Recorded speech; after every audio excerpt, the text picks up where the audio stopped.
Morning. Good morning and welcome to Forums That Matter.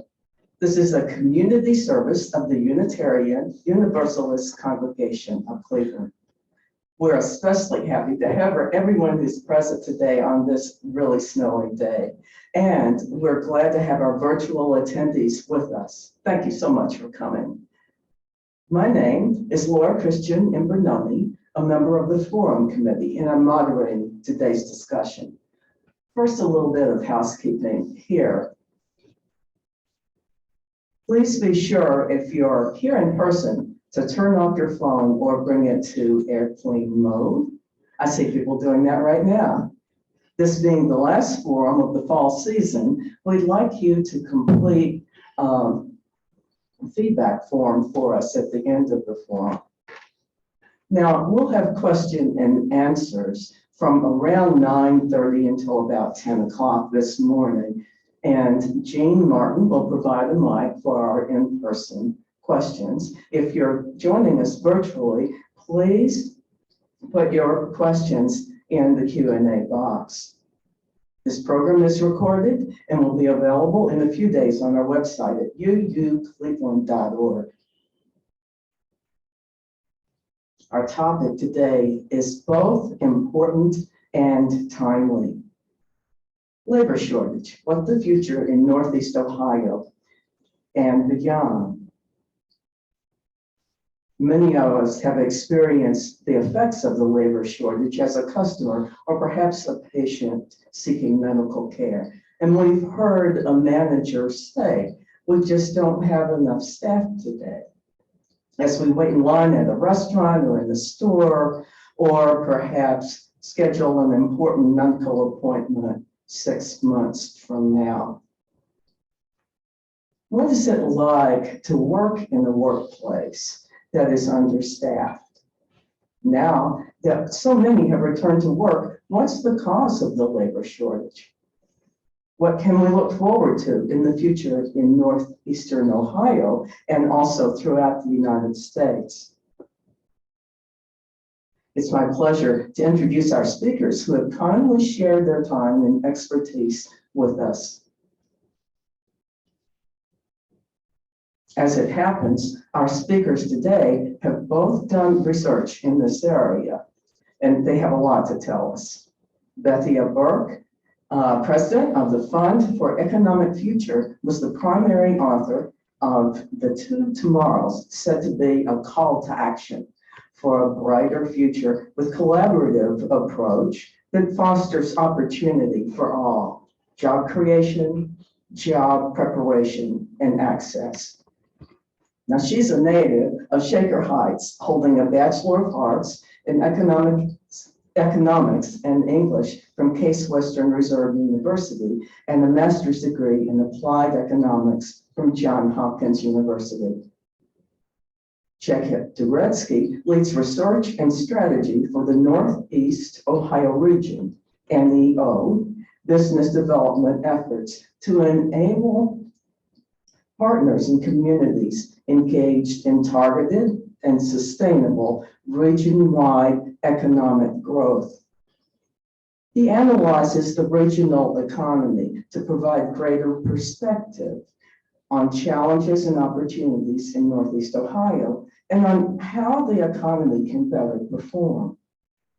Jacob has been with Team NEO since 2008, and he holds a Bachelor of Arts in Urban Studies from the Maxine Goodman Levin College of Urban Affairs, Cleveland State University, where he also holds a Master of Science in Urban Affairs. And Jacob is our first speaker. He'll be coming in virtually to us. So Jacob, we look forward to hearing from you now.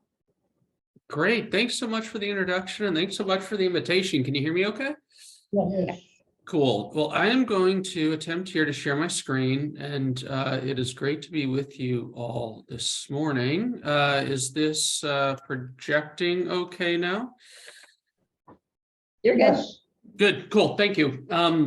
So my goal is to sort of level set on the Northeast Ohio regional economy and pass it off to Bethia, who will dive in deeper into the worker issue that was just discussed. So once again, happy Sunday. Thanks for the invitation. Happy Thanksgiving to everyone.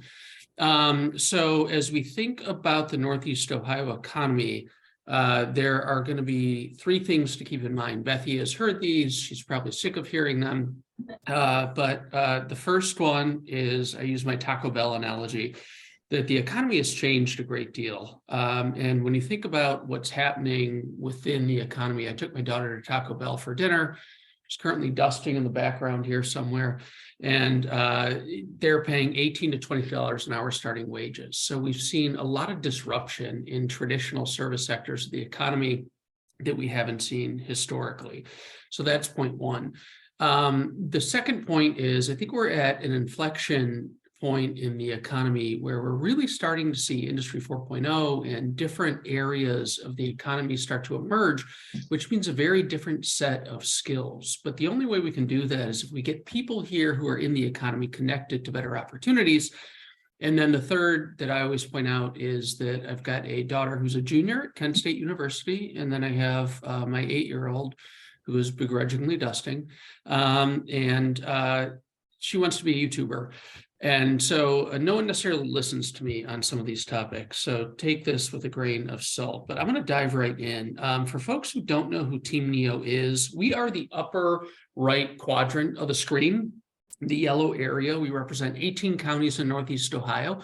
So that's 4 million people, 2 million workers. Think Cleveland, Akron, Canton, Youngstown. We've been around since 2003 and have been partners with the fund for a long time.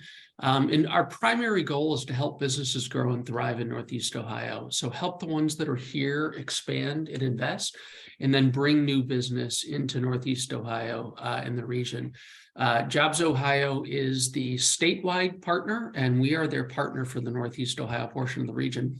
And they're a unique model in that they're a semi-privatized nonprofit who gets their budget from the liquor sales that take place in the state, which helps them to go through things like the pandemic with a much steadier budget and stream of dollars that come in.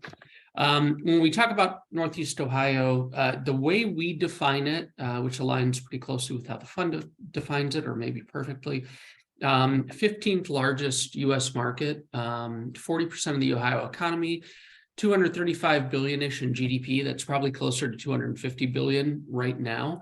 So this is just a reference point because I was reading an article about it this morning, but the World Cup games are going on in Qatar, and the entire GDP of that country is about $225 billion. So the economic power that we have is huge. 25 plus higher education institutions, which are incredibly important, integrated supply chains, over 7,000, almost 8,000 manufacturers. Manufacturing still represents about 20% of everything that we do here. It's incredibly important to the region.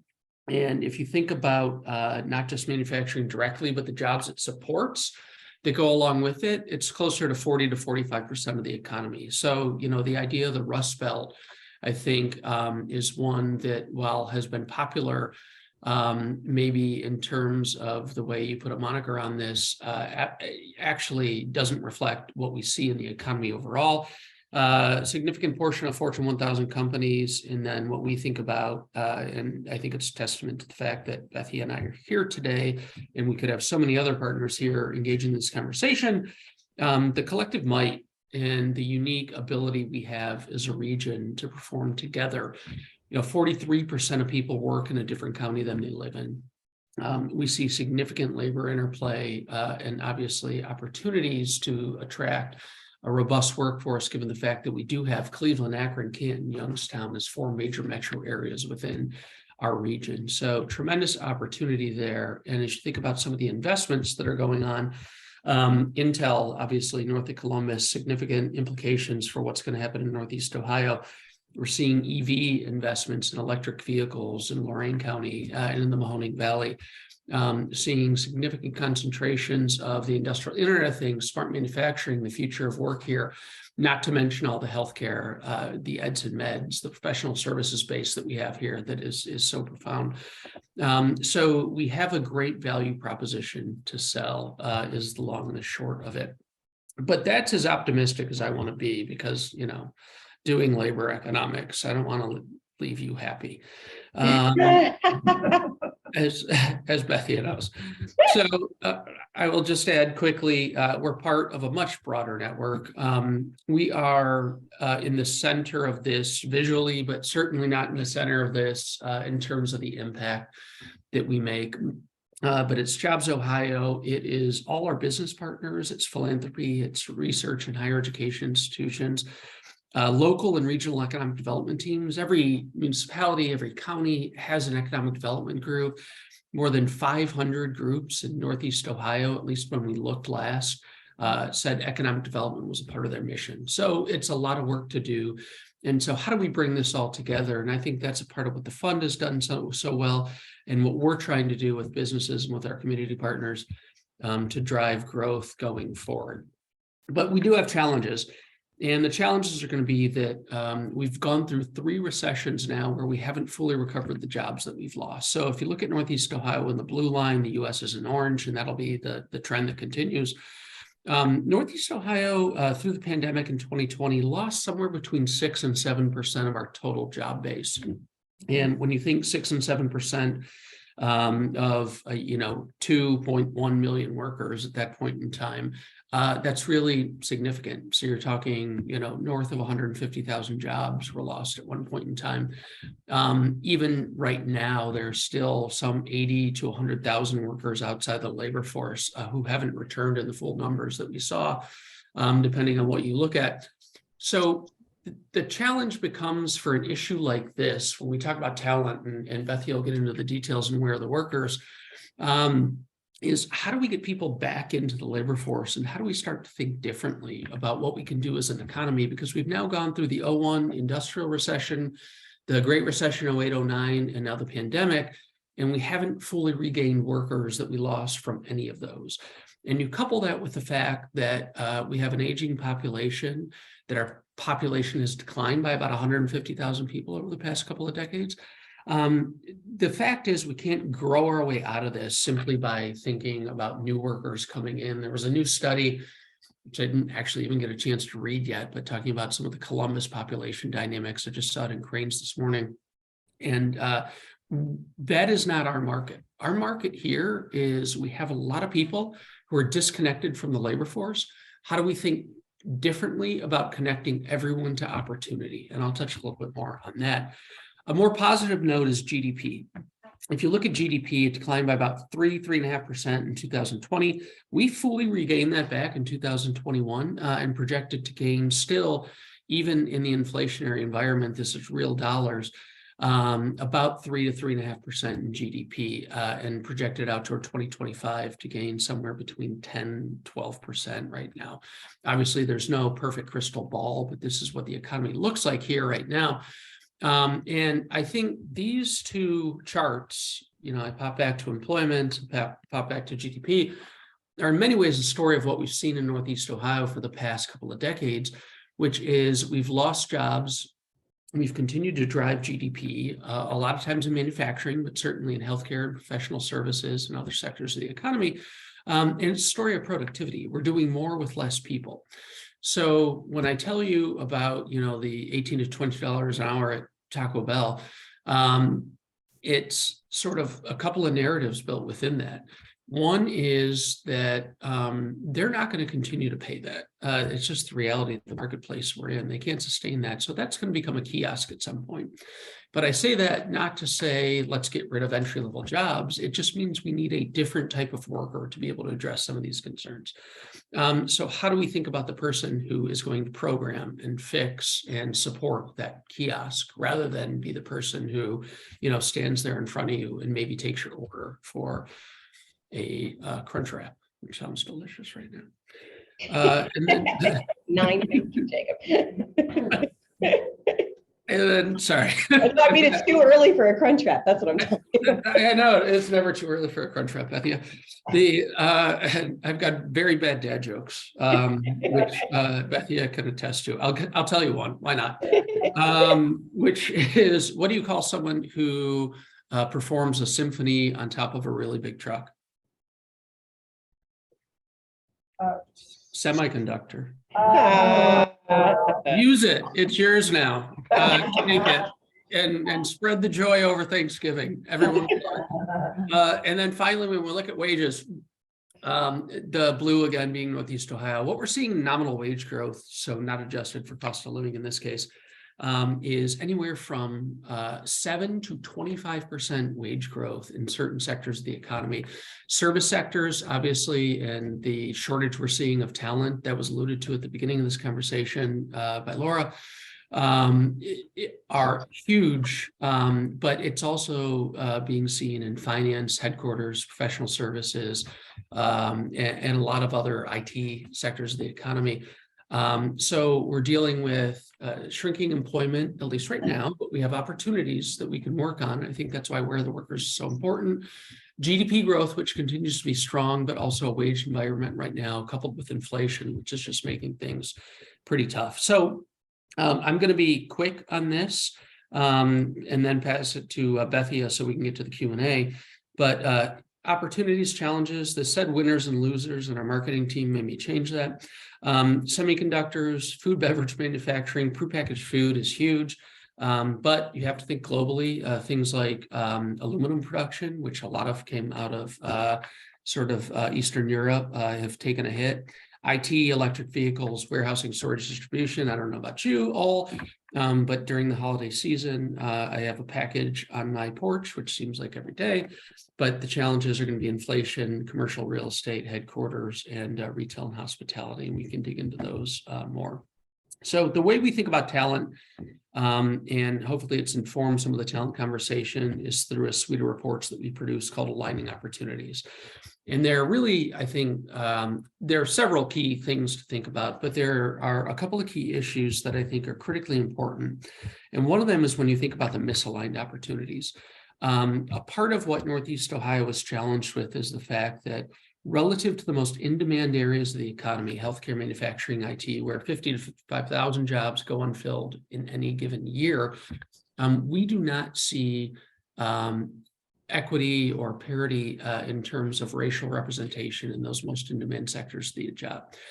Those jobs. If you look at the 19 of the top 20 most in-demand occupations, pay a family same wage, have strong growth prospects, they are underrepresented by minority communities in most cases, particularly African Americans and Hispanic or Latinx workers.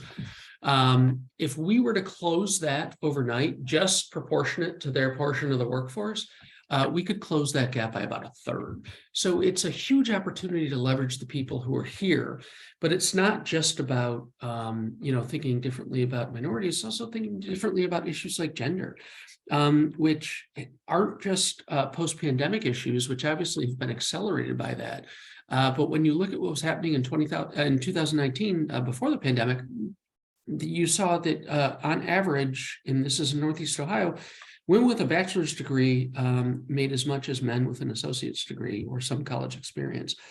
So, we have to do better. And again, to emphasize the point, this is why Where Are the Workers, I think, is so critically important, because it starts to get at some of these issues and some of the ways we can address the challenges that we have. So just to close it out, and sorry I couldn't be there in person. We're literally leaving as soon as the presentation is over, but I appreciate the invitation. We're trying to think about a vibrant economy through a couple of different layers. One is not just through the outcomes that I just talked about, like employment and GDP, but also how we think about equitable access to prosperity and outcomes for everyone in the economy. And we often start on the right side of this page in the green brackets with competitiveness and earnings.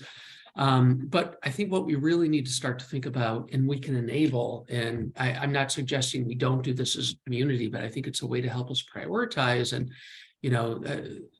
the fund and the Greater Cleveland Partnership and others in Greater Cleveland have helped us do this over time. How do we think about talent? And how do we think about talent, like the Two Tomorrows has suggested, through the lens of equity? And then how does that lead to a more innovative economy? And do we have the right resiliency in place? That can mean public transit, that can mean broadband access, it can mean a lot of different things, but they're actionable. And so how do we as a community rally around the things that we can actually influence? I've talk to, probably myself about 50 companies a year, but collectively, we talk to about 1,000 companies a year as Team Neo as an organization. We never once walked into a company and said, what are you going to do to grow GDP? But we do walk in and say, what are your pain points? And it's talent, it's equity, it's how do we get more innovative? So these are the things that we can influence. And I think it's an important conversation to have as a community. So thank you. I'm going to pass it off to Bethia, and loved being engaged in the Where the Workers work. And it's really cool stuff.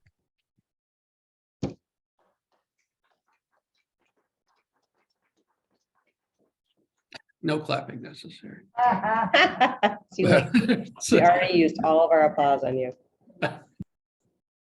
This is telling me it has, oh, there it goes.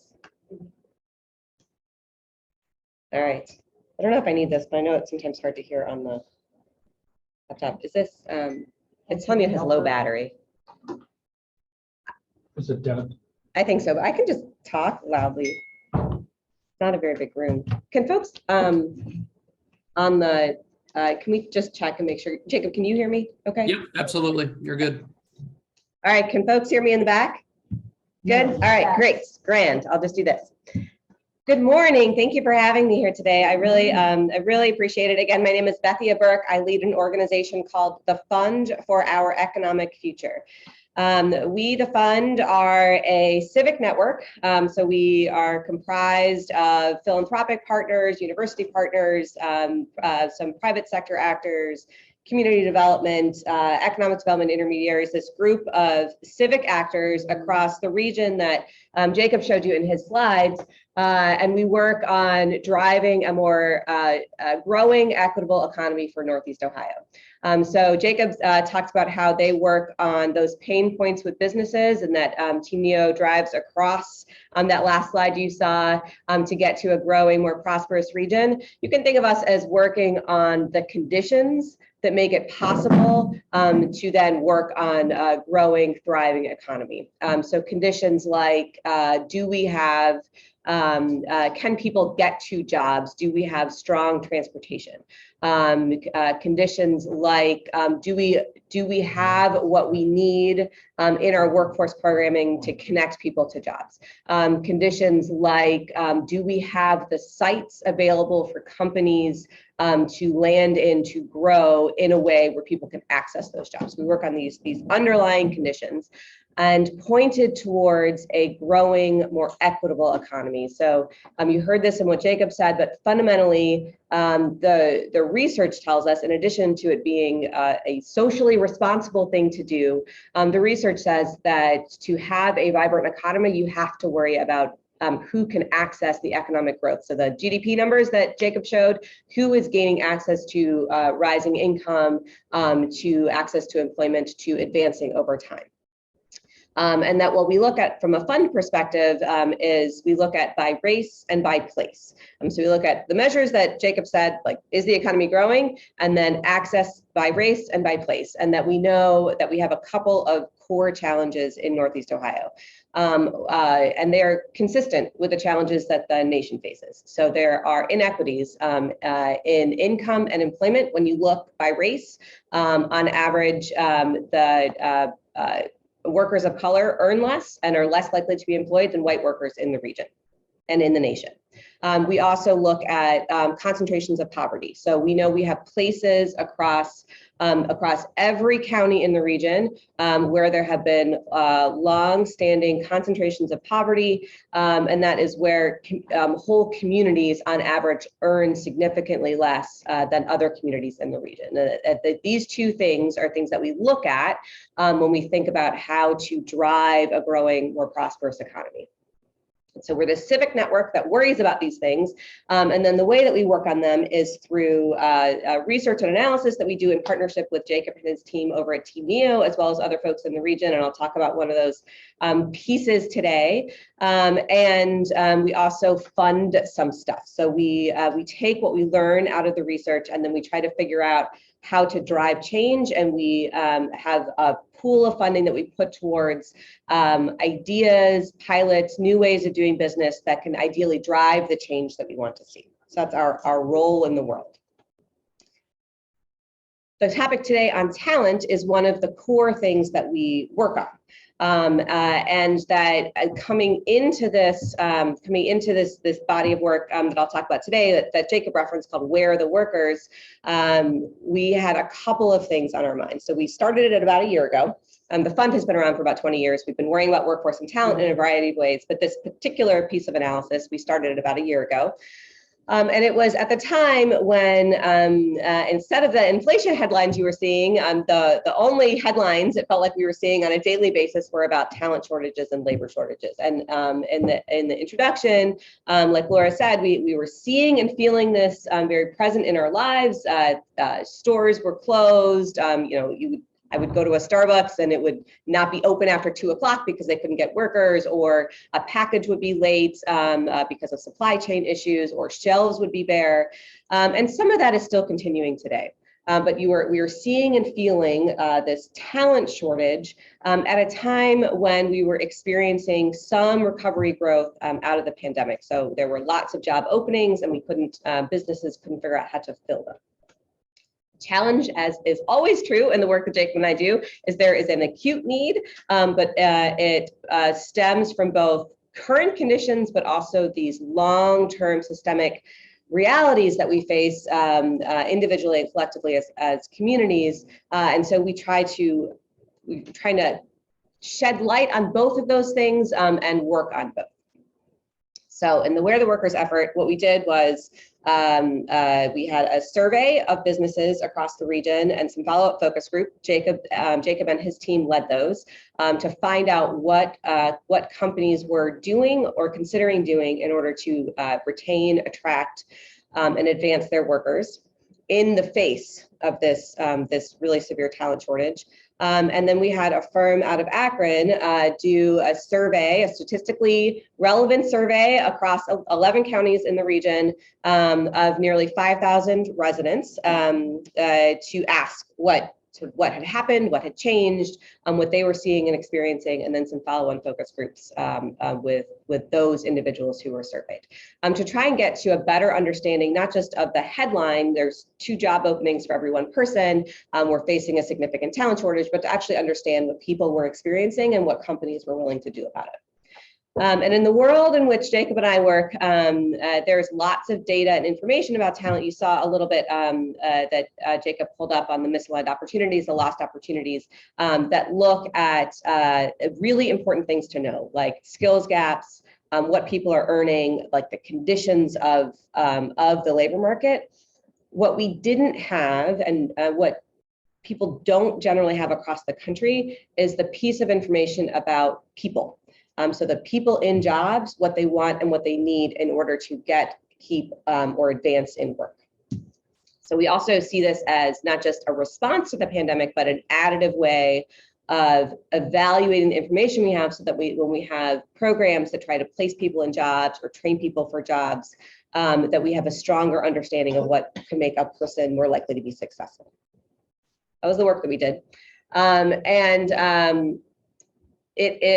It's one of those things where sort of both gave us new information, but also elevated, I think, the experiences that many of us have had over the past couple of years. So in my household, some things have happened. My husband is in a new job today. He took that job in April. He had been in his old job for, I think 10 years. So big life change. This happened to a lot of people. I think it's 1 in every 3 people who is working today is in a different job than they were in at this time last year. It's a lot of new people, right? People in new roles. That is true also in the organization that I run. So I have a staff of 6. 3 of them are new this year. It's a bit like, it's both big on an individual basis, but it's also like in companies and in businesses. That's a lot of new people to like learn new systems and to figure out what's going on and to apply their knowledge from their past experience to their new role. So this is happening in businesses, in companies, in organizations across the nation. It's happening in Northeast Ohio. Another thing that happened in my house, my husband now works at home. So a lot more people are working remotely than they did pre-pandemic. This is an experience that has lots of benefits for my family. We have 3 little kids. He picks them up every day when school ends. That's fantastic. What's less fantastic, doesn't leave the house. So this is like my house was not built for us to have somebody working in it. My house is built for people to live in. And so while there are benefits of this experience that people are having across the workforce, there was a definitive rise in the number of people who work at least somewhat at home or fully from home that happened in the last 2 years, and that generally the majority of people are reporting that they want this kind of flexibility. There are real repercussions for people in homes, both positive and negative, right? It's also true that this is one of the phenomena that we talk about a lot is working remotely. And when we talk, Jacob and I talk to business audiences, there's often this question, do I have to be remote, fully remote to be competitive for workers? Followed by, because I run a restaurant or a manufacturing plant or something, or a healthcare institution that requires people to be in person, and I can't do that.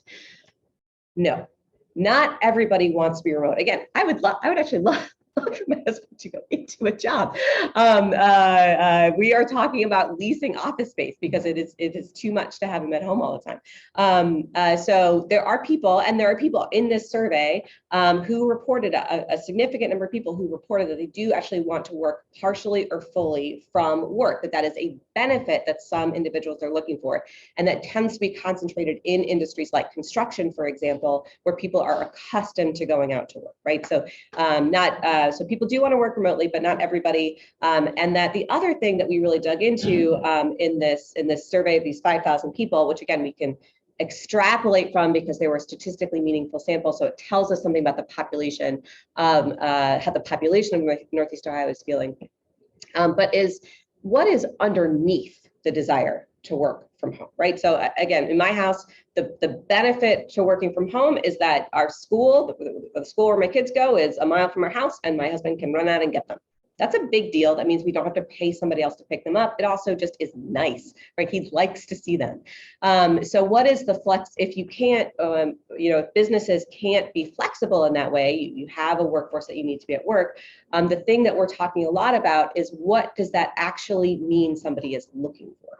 And this gets to Jacob's point, where we have about 100,000 fewer people in jobs, depending on how you estimate it, across the region than we did in 2019, even though there are job openings. So to get people back into the workforce, we're talking with companies about things like, where can your flexibility be if it can't be fully remote? Can you change your shift times so that somebody can come in later or leave earlier?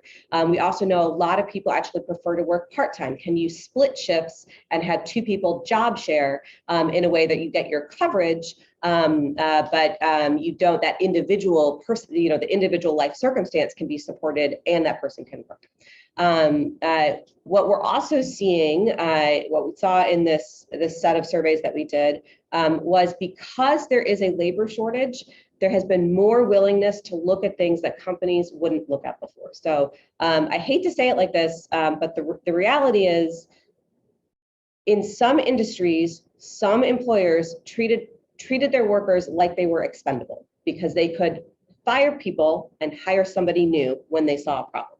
So if somebody wasn't showing up every day for work on time, they didn't have to ask the follow-up question, what's going on? They could hire somebody new to fill that role. That's not the case in the current labor market, and that's a good thing. So the tightness of the labor market is tough for businesses like me trying to employ people, right? We're trying to find people to fill jobs, but it's a positive thing for the state, potentially positive thing for the state of work. So in that example, somebody not showing up every day for work on time, a couple of years ago might lose their job. In today's environment, companies are following up with conversations and finding out. We had a manufacturer in one of these roundtables that Jacob and I were in together, talk about in the follow-up, discovered that the reason that people were showing up late was because the bus arrived after the shift started. Not a lot after the shift started, right? 10 or 15 minutes after the shift started.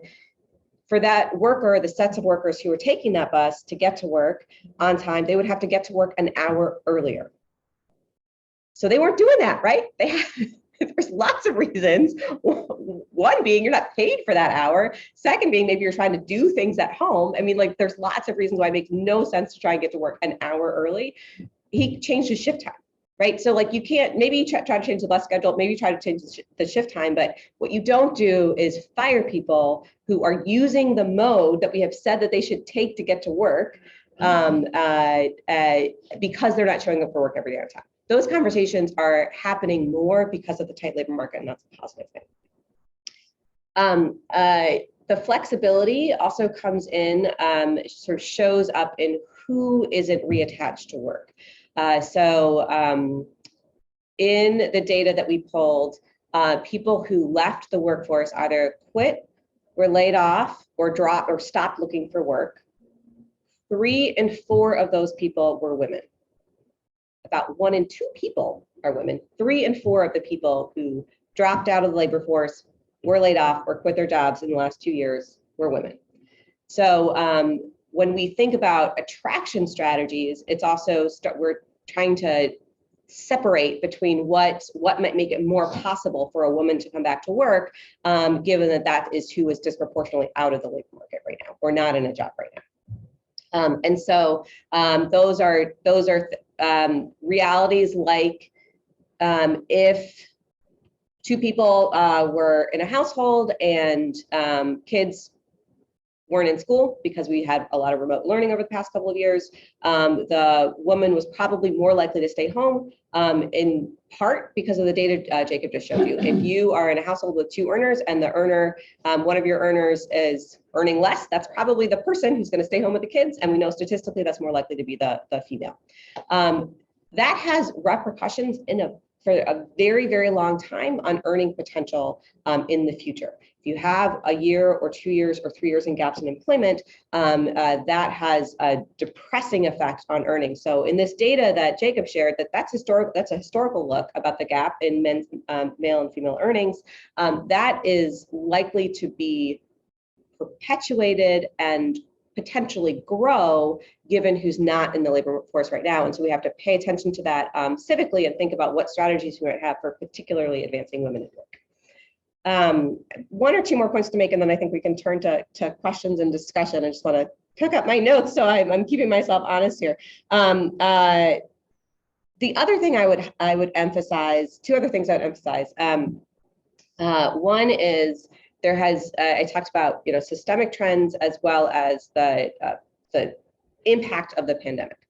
So lots and lots of things are really impacts of the pandemics. One of the things that is a systemic change in work is that there's been a diversification of the workforce. This is a positive thing.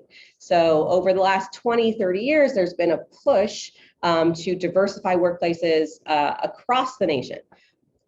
People who run workplaces have not diversified as quickly as the workforce overall. That means the people who are setting the rules about culture, benefits, even shift times, don't necessarily look like or have the same experiences as the people who work for them. So that's one of the things we're trying to lift up, so that when Jacob and I'm looking at the screen, Jacob, talk to CEOs, we're talking about listening to your workforce and trying to listen differently because your workforce looks different than you.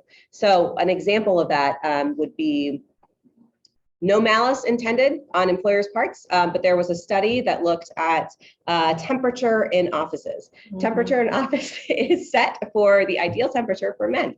It is too cold for many women. Women are less productive as a result. There isn't a good answer because it's too hot if you turn it up for men and they're less productive, but it's a reality of work, right? And then the last thing I would leave you with is Jacob talked about packages showing up at his door. There has been an increase in opportunities for freelance, gig, other types of ways to participate in the economy. And more than 20%, so more than 1 in 5 people, whether they report being retired, employed, or unemployed, is doing some kind of what the gig or freelance work. So the people driving to deliver Amazon packages, people who are doing your Instacart shopping, maybe many of you in this room, 1 in 5 people is doing some sort of added flexible addition to work, which can be great as long as we're looking at things like benefits, retirement savings, like the sort of the benefits of having a full-time salary job that don't come with that kind of work. And so I'm happy to sort of take questions on what we learned and what we're doing with this work, but I'm gonna turn it back over to Laura. That's excellent. And I do need to kind of transition us into the question and answer segments. I see some hands up. That's wonderful. First of all, I want to thank our speakers, Bethia Burke, who you just heard from, and Jacob Duritsky for sharing their invaluable expertise and time with us this morning. So I'll turn the in-person piece of this to Jean Martin, and she'll be bringing a mic. Even though we're small here today, please speak directly in the mic so everyone can hear, even everyone who's joining us virtually. If you're joining us virtually, please type your questions in the Q&A box. Good morning. Thank you both. That was an excellent presentation. I learned a lot. I heard the CEO of the Cleveland Clinic speak 2 weeks ago at a meeting, and he said that there are 1 million healthcare workers short in the United States, and that we're gaining on that. We're adding 100,000 a year, but it's not taking place with all the people who are leaving. Now, that he targeted immigration as a possible reform for finding healthcare workers. That is targeting visas to jobs that are necessary in America and are not being fulfilled. Would either of you care to comment on that? Sure. Nick, you want to start? Yeah, you go, and then I can add some perspective too. Sure. So I think it is smart to look at an expansive view of from where we can get talent, given we need people in a lot of industries, in a lot of jobs, and in healthcare, it's critical to all of us to have a really strong workforce, right? We all want really high quality healthcare. So I think it makes great sense to think expansively about attracting talent in from overseas.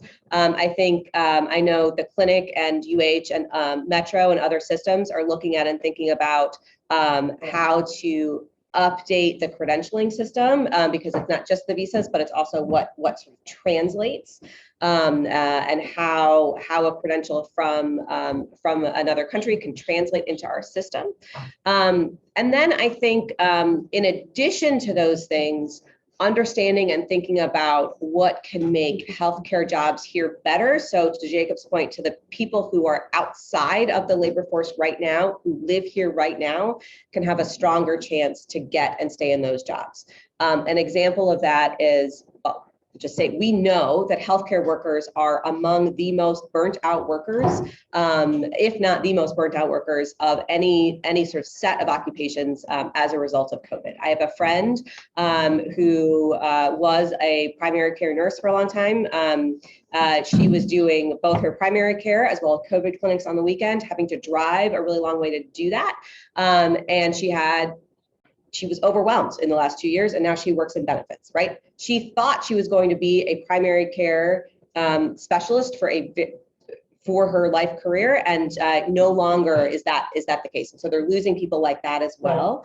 Right. And that it is about I think this was in the opening remarks, but the labor shortage has an impact on the people who are in jobs today. And I think probably one of the hardest jobs of a healthcare leader is to try and figure out how to continue to deliver care with short staffing while trying to maintain the mental health and well-being of the staff that currently works there. It's a conundrum that I don't envy, and there aren't easy answers for it. No, the only thing I'll add, and I think Bethia covered most of it, and this is more probably Jacob speak than it is Team Neo speak, but we're a relatively small organization. And I just had the opportunity in August to hire the first international student that I've ever hired, and she's amazing and smart, and like all of my team, smarter than I am. She went to the College of Worcester. She's great. Her degree was in international business and economics, which didn't qualify for 3 years of being a resident in the US. It only qualified for a year because it didn't meet the requirements of sort of the certain STEM occupations that do allow you to be here for 3 years. And I just think there are broader policy implications that we have to address when we have smart, energetic, amazing people who want to be in this country doing some of the most important work that I think we have, and we make it so hard. So how do we deal with that over time? And it's a big issue. We have a few online questions, and I'm going to get to the next in person in a second. This one is very long, but I'll try to capsulize it a little bit. We talk about better opportunities. In the past 30 years, we've created a story that says college education is the only path to a good career. Our schools have eliminated home ec, cooking, sewing, shop, auto mechanics, etc. We stress schools and book learning, book computer learning rather than apprenticeships. We turn to the government for the training programs that pay for these things rather than job creators making commitments to training their own employees. Our floors need cleaning, elders need taken care of, our plumbing needs are there. These jobs are all noble and worthy. All work has value. How do we change the way we think about work? You want me to start this time? And, Yeah, that would be pass great. it over to you? Yeah. Okay. One, a very, very fair point, and one that I would say collectively, I don't want to speak for you, Bethia, but I think we probably all agree with in terms of how we drive the economy forward. There has been a narrative, I touched on it briefly, about even things like the perception of the Rust Belt, which is very different when you think about things like manufacturing, about construction jobs, when you think about some of the opportunities that exist in the economy. And the way we like to think about it is not just bachelor's plus, but it's post-secondary credentials and training. Do you have the skills that are needed to compete in the economy? And that can mean everything from a 12-week coding boot camp, if you're thinking about technology, to figuring out the right pathway to get into the trades. So I do think it's incredibly important that we change the narrative around what good jobs look like. And I'll just give one example of that. I talked about the aligning opportunities reports that we published that look at the talent gap in the marketplace. For the first time this year, and shame on us, probably shame on me for not doing it sooner, we didn't just look at the top 20 most in-demand occupations. We looked at the top 20 occupations that don't require a bachelor's degree, so associates or less. They still pay family standing wages. And it's even things, you know, that traditionally you wouldn't think of, like bus drivers and CDLs and some of the areas of the economy. So I think we have to have a broader conversation about opportunity. And from our perspective, it also has to start, generally speaking, I'm not saying this doesn't apply to adults who are thinking about new careers, but start at a much younger point in time. And it has to come from a place of passion. I started the presentation that I gave by talking about my own 2 daughters who don't listen to me about in-demand careers. I think the reality is, yeah, my 8-year-old wants to be a YouTuber. So what does that mean? And how do I translate that passion? Now, does she want to be a YouTuber in 6 years? I hope not. Sorry, she's back there. I'm whispering. But it doesn't matter what you want to do. And I had a conversation with a young person at Rhodes High School who wanted to be in criminal justice and said, that's awesome. Have you thought about cybersecurity? I said, well, no one's ever talked to me about that. So how do we think about the intersection of passion, opportunity in the marketplace? And that doesn't always require a bachelor's plus. And I think we have to change the way we frame that conversation. Yeah, I think that's all right, Jacob. And the only thing I would add is some of the changing of the conversation is happening within schools. There is an effort called the Greater Cleveland Career Consortium that is in Cleveland Metropolitan School District now, but is expanding out into the inner ring suburbs that expands the conversation from the college track one to the college and career, and trying to open other opportunities and pathways for students at an earlier age.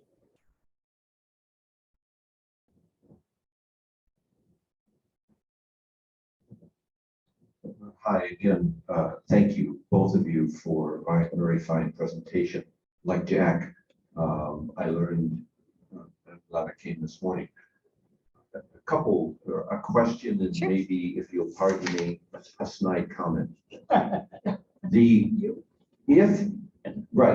If I were to be able to work up any tiers at all for companies that can't find workers, they would be of the crocodile variety, because this is a bet that they made in part. Mhm. And with private-public partnerships, what would the private partner say if a consultant said, well, you know what we really need, especially for hourly workers and workers who may not have a college degree, what we need are daycare, Mhm. minimum wage increase, and healthcare not connected to employment. Yes. Let's see if any of those private partners would say, yeah, let's work on that. I think I know the answer. Without those, I don't see how we can really have the kind of prosperous economy that we want, especially since it's based on the premise of unlimited growth, and the unlimited growth cycle, we're close to ending that. I'm sorry I went on so long. No, so I really appreciate that comment. And I will say there are, I will make it two kinds of companies in these conversations. So of course, there's more than that.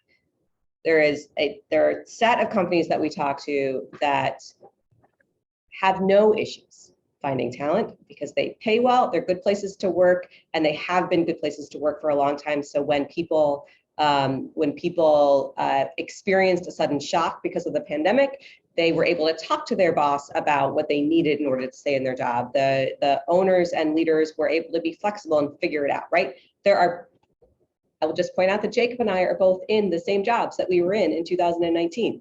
So there are good places to work.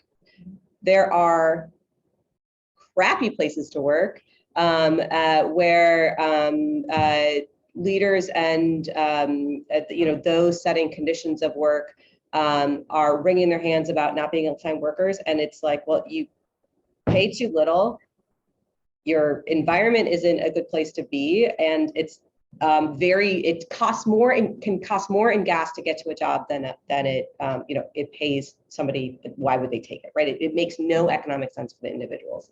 I think that there are real systemic issues of the kind that you just raised. So for example, Jacob showed that graph of GDP going up and talked about the productivity gains that we've had as a region.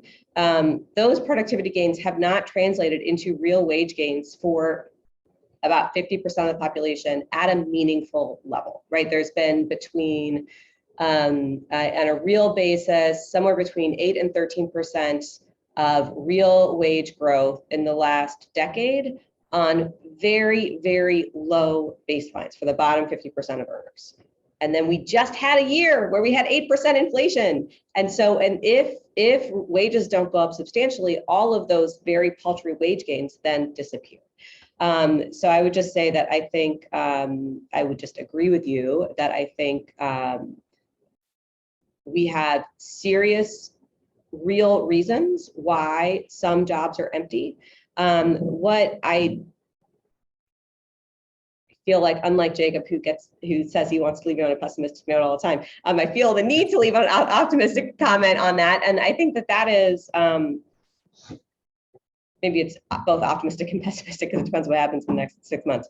But I think that there is, because of the pressure on talent, there has been more of an expanded perspective around what companies need to do, and an interest in problem solving around it. Now, it's not going to all of a sudden solve the fact that healthcare is tied to work. It's not going to overnight change the earnings that people have, and pay really matters. But in the work that we did,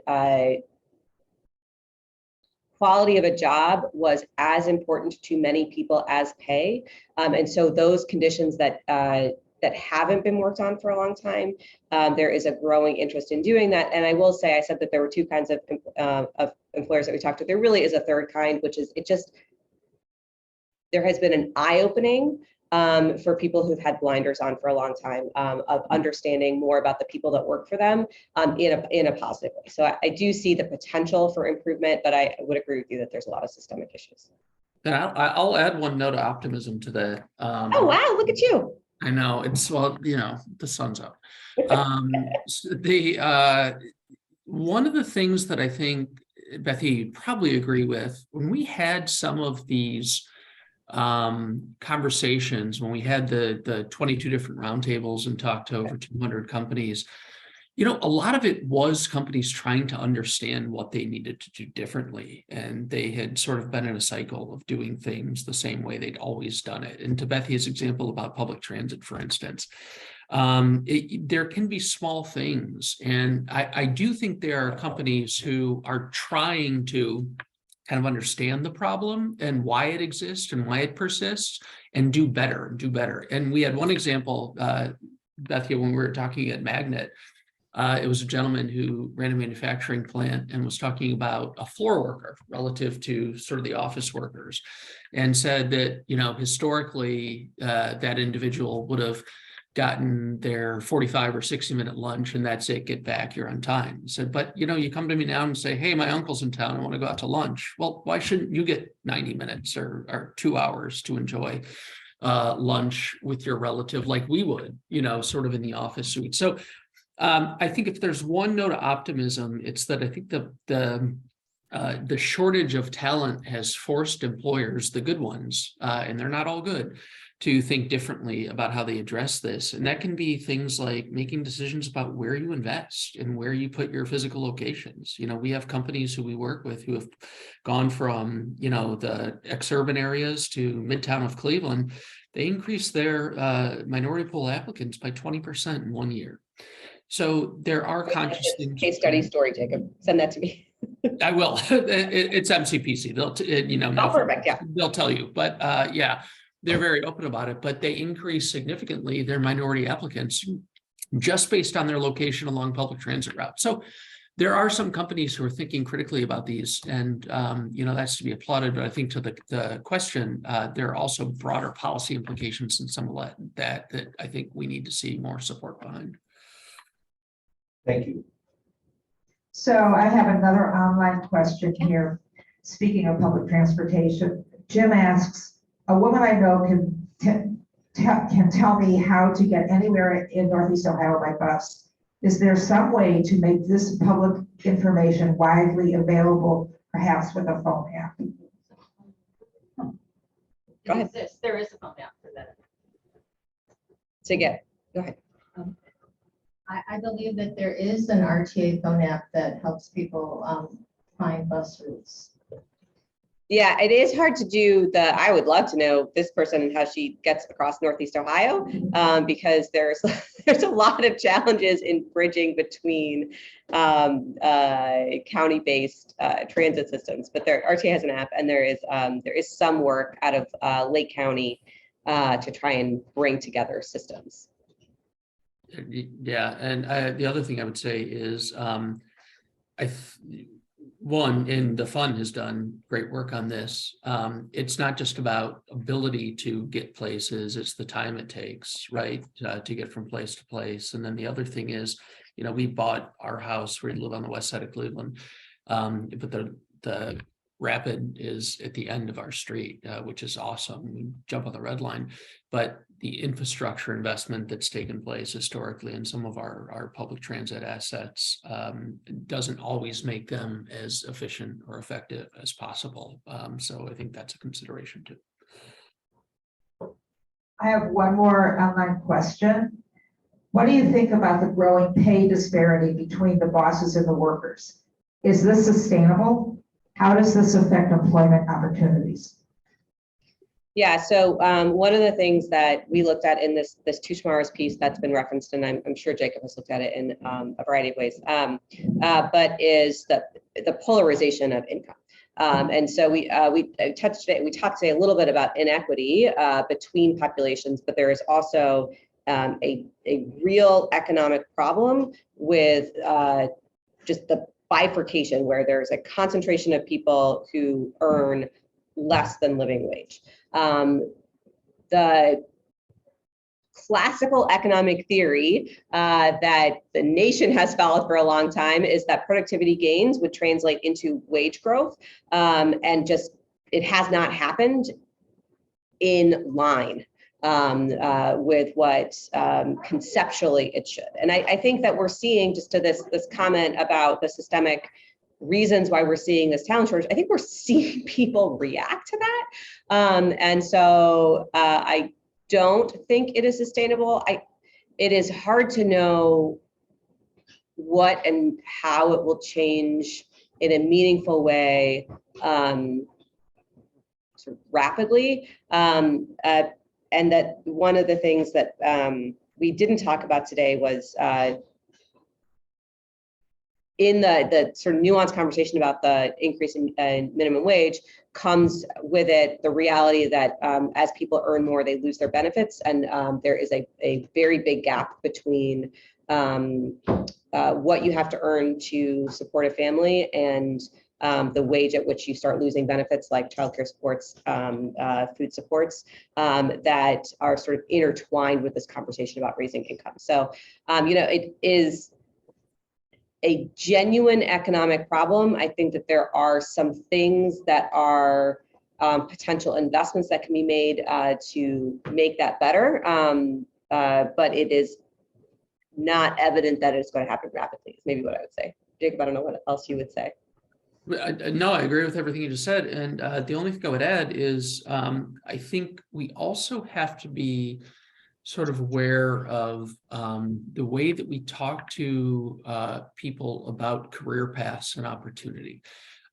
There's always going to be some level of wage disparity, but when you look at, for instance, data on minority communities and women in an area like healthcare, you tend to see much higher representation below the registered nursing level. When you look at minorities, it tends to be below the LPN level. So how do we start to talk to people about career paths? And that if you start somewhere, it can lead you to somewhere else. And so, I agree that the wage disparity is absolutely an issue, but also then how do we give people the pathway and the confidence that they can do more and gain more through skills and training? And I think companies have a big responsibility for that. Yeah, and just to that point, Jacob, I think it is, I agree with you. There will always be differences in pay for, I suspect that there will always be differences in pay across entry points of jobs. And I think there is a conversation about pay in general. And then there is also what Jacob just brought up, which is entry level jobs should not be forever jobs.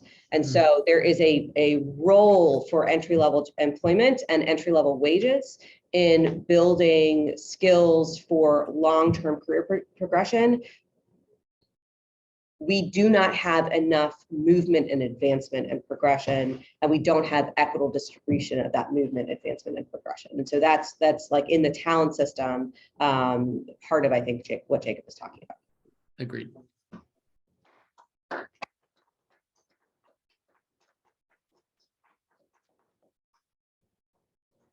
You are welcome to attend our 10:15 Sunday service, either upstairs in the sanctuary if you're here in person, or virtually on our YouTube page. The subject of today's sermon is the missing ingredient, facilitated by Reverend Dr. Randy Partain. This Sunday's musicians are UUC pianist Karin Tooley, music director Mike Carney, and the Chancel Choir. To see what else is happening in our congregation, check out our website at uucleveland.org. Thank you. On behalf of the entire Forum Committee and the Unitarian Universalist Congregation of Cleveland, for joining us today and during the entire Forum series this fall.